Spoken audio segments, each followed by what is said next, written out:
பசுமைச்சாரல் சேனலுக்காக அனைவருக்கும் அன்பு காலை வணக்கம் கூறிக்கொள்வது உங்கள் நண்பன் உதயகுமார்.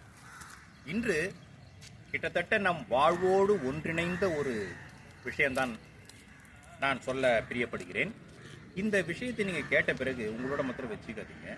தயவு செய்து இதை யாருக்கோ எங்கேயோ இந்த ஒரு நாள் இல்லை, எல்லா நாளுமே தேவைப்படுற ஒரு விஷயம்தான். நீங்கள் பல பேர் கேள்விப்பட்டிருக்கலாம். என்னன்னு கேட்டீங்கன்னா, முதல் 1000 நாட்கள் அப்படின்னு சொல்லிட்டு இந்த வார்த்தை நீங்க கேள்விப்படலைன்னா, கேள்விப்படாதவங்களுக்காக இந்த விஷயத்தை நான் இங்க பகிர்ந்துக்கிறேன். ஒரு பெண் கருவுற்று அந்த கருவுற்ற காலம் முடிந்து குழந்தை பிரசவம் ஆன பிறகு அந்த குழந்தைக்கு 2 வயது வரும் வரை இந்த காலகட்டம் 1000 நாட்கள். இந்த 1000 நாட்களைத்தான் முதல் 1000 நாட்கள் என்றும் பொன்னான 1000 நாட்கள் என்றும் நாம் சொல்கிறோம். இது ஏன் கொண்டு வந்தாங்க? அரசாங்கம் இந்த 1000 நாட்களை பற்றி ஏன் அதிகமாக இப்போ பேசுது அப்படின்னு கேட்டிங்கன்னா, ஒரு காலத்தில் 70களில் பார்த்தீர்கள் என்றால் 1000 குழந்தை பிறந்தா கிட்டத்தட்ட 150லேருந்து 170 குழந்தை ஒரு வயசு வரத்துக்கு முன்னாடியே இறந்துருவாங்க. அதை தான் நம்ம ஆங்கிலத்தில் ஐஎம்ஆர்னு சொல்லுவோம், இன்ஃபேண்ட் மோர்டாலிட்டி ரேட்டுன்னு சொல்லுவோம், குழந்தை இறப்பு விகிதம் அப்படின்னு சொல்லுவோம். இது விகிதத்தை 100ல் கணக்கிட மாட்டாங்க, 1000ல் தான் கணக்கிடுவாங்க. 1000 குழந்தை பிறந்தால் கிட்டத்தட்ட 150 170 குழந்தை அப்போதெல்லாம் இறந்து கொண்டிருக்கிறது. ஆனால் இப்போது நிலைமை என்ன தெரியுங்களா? கிட்டத்தட்ட 1000 குழந்தை இன்று பிறந்தால் முதல் வருடம் முடிவதற்குள் 27லிருந்து 28 குழந்தைகள் தான் இறக்கின்றன.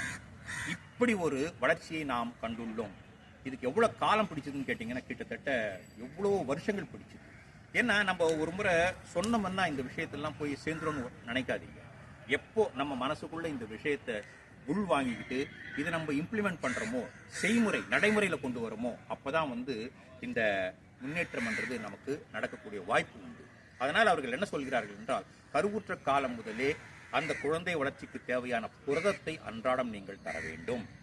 2வது விஷயம் என்னன்னு கேட்டீங்கன்னா, கவர்மெண்ட்ல இலவசமா இரும்பு போலிக் மாத்திரைகள் கொடுக்குறாங்க. ஐஏஎஃப் டேப்லெட்னு சொல்லுவாங்க, அயன் போலிக் ஆசிட் டேப்லெட், ஐஎஃப்ஏன்னு சொல்லுவாங்க. அந்த ஐஎஃப்ஏ டேப்லெட் உங்களுக்கு வெளியில கிடைக்கலன்னா கூட நீங்க உங்க ஏரியால இந்த பால்வாடின்னு இருக்கும், இல்ல அங்கன்வாடின்னு இருக்கும், அங்க போய் நீங்க உங்க நேமை ரிஜிஸ்டர் பண்ணிட்டீங்கன்னா அந்த கர்ப்பிணி அவங்களுக்கு இந்த மாத்திரை முற்றிலுமாக இலவசமாக கொடுக்கிறார்கள். ஏனென்றால் ஒரு பக்கம் புரதமும் ஒரு பக்கம் இரும்பும் சேர்ந்தால்தான் அந்த குழந்தையின் வளர்ச்சி நன்றாக இருக்கும். ஏனென்றால் ஒரு பெண் கருவுற்ற பிறகு பிரசவ காலம் முடியும் வரை கிட்டத்தட்ட 8லேருந்து 10 கிலோ அவங்க வெயிட் கெயின் ஆகணும். அப்படி இருந்தால் தான் அந்த குழந்தை ஆரோக்கியமான குழந்தையா பிறக்க முடியும். அந்த ஆரோக்கியமான குழந்தை எப்படி இருக்கணும்னு கேட்டிங்கன்னா, 2.8 கிலோலேருந்து 3.2 கிலோவுக்குள்ளே இருக்கும் அந்த ஆரோக்கியமான குழந்தை. 50 சென்டிமீட்டர் நீளம் இருக்கும். இதுதான் நாம் வச்சிருக்கிற சூத்திரம்.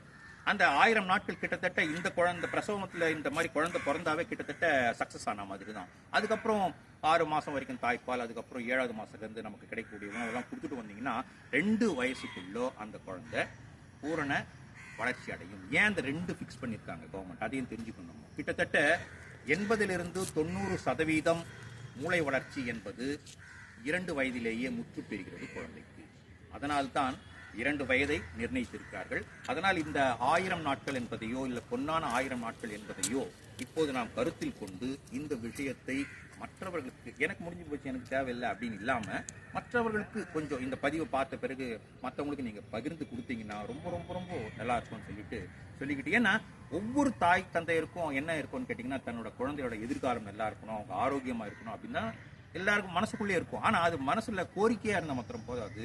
இந்த மாதிரி ஒரு விஷயத்த நீங்க நடைமுறையில புரதம் அன்றாடம் இருக்கணும், இரும்பு சத்து அன்றாடம் இருக்கணும், அதே மாதிரி எல்லா ஊட்டச்சத்தும் இருக்கிற மாதிரியே பார்த்துக்கணும்.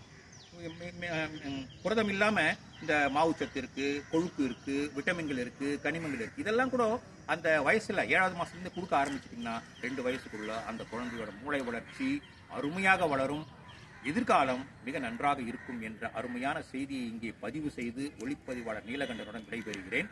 மீண்டும் அடுத்த பதிவில் சந்திப்போம். நன்றி, வணக்கம்.